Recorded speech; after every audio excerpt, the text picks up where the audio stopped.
งานบุญพระธาตุข้าวเปลือกติดพันกับบุญผาป่าสามัคคีและถวายครัวคามหอยนำอังลังจากบ้านหาวัดจัดขึ้นโดยบรรยากาศคึกคืนมวลซืนที่วัดโพนแห่ไสยรามบ้านคำทองเมืองเหล่างามภายในมีญาทานพุทธน้อยอินทวงศ์เจ้าอธิการวัดโพนแห่ไสยรามบ้านคำทองพระอาจารย์พรสวรรค์ทองมณีนิน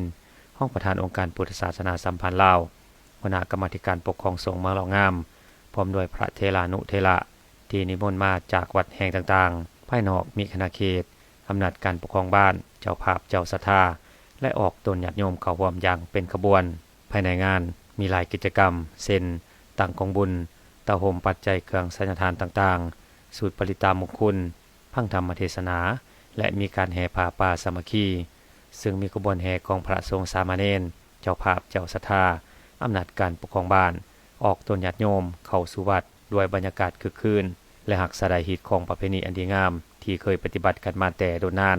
ก่อนจะได้จัดงานนี้ขึ้นแม้ได้มีการปรึกษาหารือในองค์การจัดตั้งบ้าน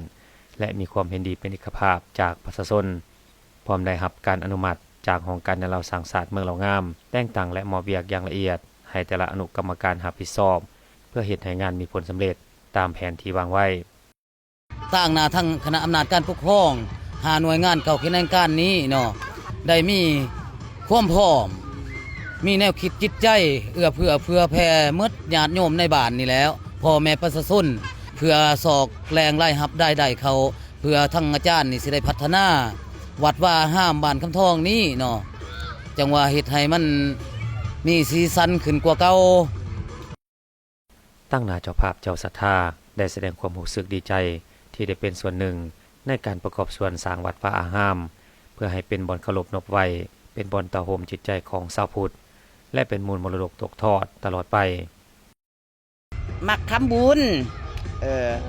บ่แม่นแต่อยู่นี้แต่จะไปตะละบอนกะเพิ่นอยากเฮ็ดหยังกะสร้างน้ำเพิ่นหั่นน่ะได้ซ้ำแฮงผู้ค้านี่แล้วปีนี้หั่น11,500,000ละบ้านเฮาเองได้เรางามเด้ก็ได้สร้างหลายอย่างเด้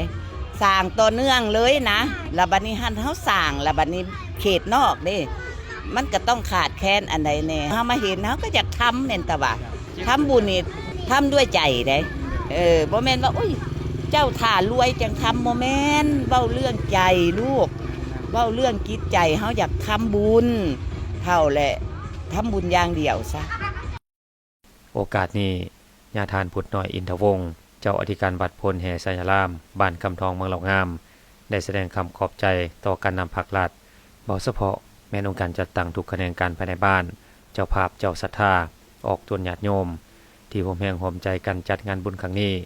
ทั้งได้ประกอบส่วนวัตถุปัจจัยตามท่าแห้งเพื่อสร้างวัดแห่งนี้ให้มีความรุ่งเรืองเรืองเรืองอาจารย์เองก็บ่มีสังตอบแทนบุญคุณญาติโยมก็มีแต่คำขอบอกขอบใจคำอวยใจให้พรโดยเฉพาะกับทางองค์การปกครองบ้านคำทองนำผ้าแม่นทานเลขาหน่วยภาคบ้านพร้อมด้วยคณะพ่อแม่ประชาชนชาวบ้านคำทองบ่ปะบ่ถิ่มกลุ่มลุ่มขอบใจศรัทธาญาติโยมทุกท่านทุกคนที่ได้มาร่วมในงานนี้คำสู่วัดแห่งนี้ประวัติแห่งนี้ก็เป็นวัดที่เก่าแก่แต่ว่าสร้างยังบ่ทันได้สำเร็จเทื่ออายุการเนี่ยก็บ่ต่ำกว่าอันนั้น200กว่าปีเพราะฉะนั้นแล้วอาจารย์เองก็สักส่วนอ้วนเอิ้นศรัทธาสาธุชนชาวพุทธทั้งหลายร่วมกันสร้างสาพัฒนาบำรุงพระพุทธศาสนาให้เกิดดอกออกผลเถิดสาธุตอนเช้าของวันที่30ธันวาคม2565แม้นมีพิธีตักบาตรถวายสังฆทานแด่พระสงฆ์สามเณรรับเครื่องสัญทานต่างๆและจบสิ้นพิธีในวันนั้น